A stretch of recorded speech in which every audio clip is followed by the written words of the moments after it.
Halo teman-teman, kali ini kita akan membahas tentang 5 kebiasaan sehat yang ternyata salah total. Iya, kalian nggak salah dengar.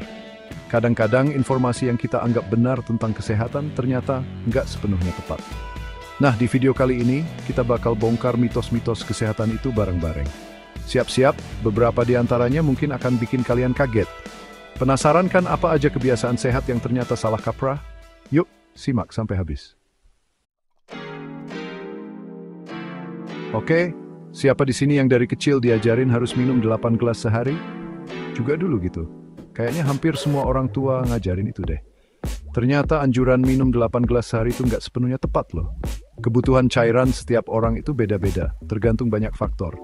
Misalnya, orang yang aktif berolahraga pasti butuh cairan lebih banyak daripada yang jarang gerak. Terus, kondisi cuaca juga ngaruh. Kalau lagi panas terik, otomatis tubuh lebih cepat kehilangan cairan. Jadi, ya harus lebih banyak minum. Nah, gimana cara tahu kita udah cukup minum atau belum? Gampang, cek aja warna urin kalian. Kalau warnanya bening atau kuning muda, artinya udah cukup. Tapi kalau warnanya kuning pekat, wah itu tandanya dehidrasi tuh. Jadi mulai sekarang daripada pusing ngitungin udah minum berapa gelas, mendingan kita belajar peka sama sinyal dari tubuh aja deh. Kalau kerasa haus, ya minum.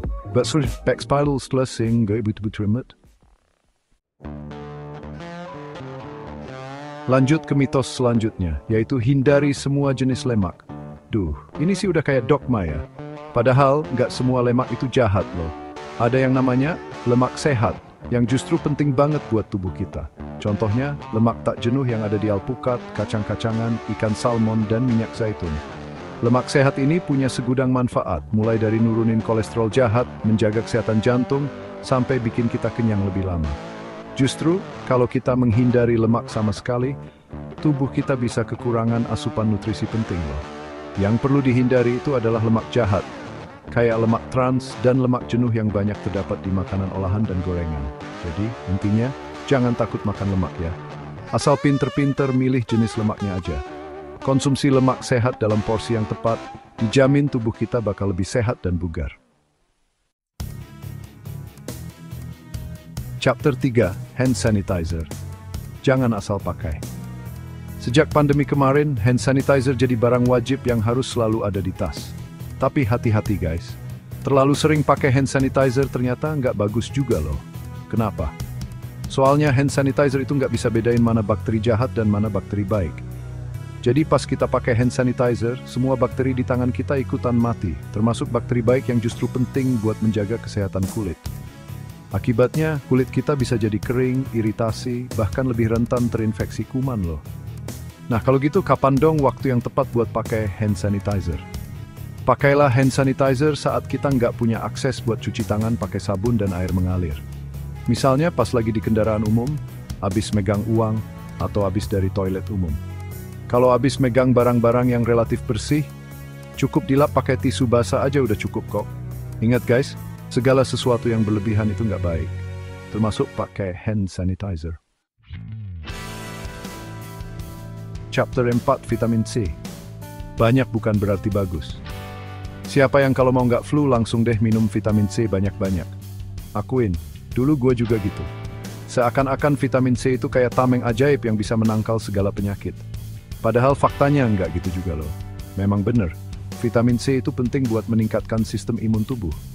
Tapi kalau dikonsumsi berlebihan, bukannya bikin kita kebal penyakit, malah bisa bikin masalah baru. Kelebihan vitamin C bisa menyebabkan berbagai gangguan pencernaan, mulai dari mual, muntah, diare, sampai sakit perut. Gak cuma itu, konsumsi vitamin C dosis tinggi dalam jangka panjang juga bisa meningkatkan risiko batu ginjal loh. Jadi berapa sih dosis vitamin C yang aman? Untuk orang dewasa, dosis harian yang dianjurkan adalah sekitar 75–90 mg. Kalau dari makanan aja udah cukup, ya nggak perlu nambah suplemen lagi. Ingat guys, balas sesuai dengan fat. Sesuai konsumsi berlebihan. Chapter 5, tidur lama ulah badan segar? Belum tentu. Kurang tidur nih, makanya badan lemes. Pasti kalian sering dengar kalimat kayak gitu kan? Emang sih, tidur itu penting banget buat kesehatan.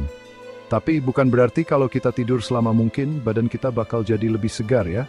Tidur terlalu lama alias lebih dari 8 jam justru bisa bikin kita ngerasa lebih lelah dan nggak produktif. Kok bisa? Soalnya, ritme sirkadian tubuh kita bisa terganggu kalau kita tidur kelamaan. Akibatnya, kita jadi susah konsentrasi, gampang ngantuk di siang hari, dan malah ngerasa lebih capek. Nggak cuma itu, tidur terlalu lama juga bisa meningkatkan risiko diabetes, penyakit jantung, dan depresi loh. Jadi berapa lama sih waktu tidur yang ideal? Kebutuhan tidur setiap orang itu beda-beda, tapi umumnya berkisar antara 7-9 jam per hari.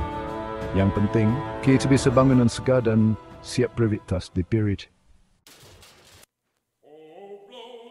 Itulah 5 kebiasaan sehat yang ternyata salah total. Gimana? Banyak yang baru tahu kan? Nah, mulai sekarang, yuk kita lebih bijak lagi dalam memilih informasi seputar kesehatan. Jangan gampang percaya sama mitos atau informasi yang belum tentu kebenarannya. Jangan lupa like, komen, dan subscribe untuk info menarik lainnya. Sampai jumpa di video berikutnya.